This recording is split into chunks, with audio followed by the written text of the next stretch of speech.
A dream doesn't become reality through magic. It takes sweat, determination, and hard work. Kung mangangarap ka, again, walang magic. Tandang-tanda ko nung pinaka-first time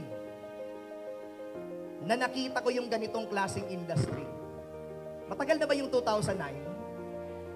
Napakatagal na. Pero kung tatanungin mo ako ngayon, parang kahapon lang ang 2009. Very simple.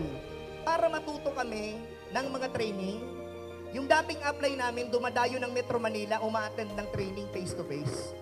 Lahat ng training, rene-record sa cellphone. Pag uwi ng Bicol, ibu-bluetooth.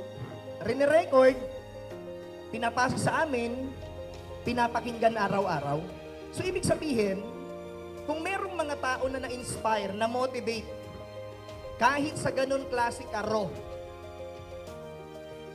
ng stage ng pagne-network, ibig sabihin sa panahon ngayon, hindi na siya ganun kahirap ng paniwalaan.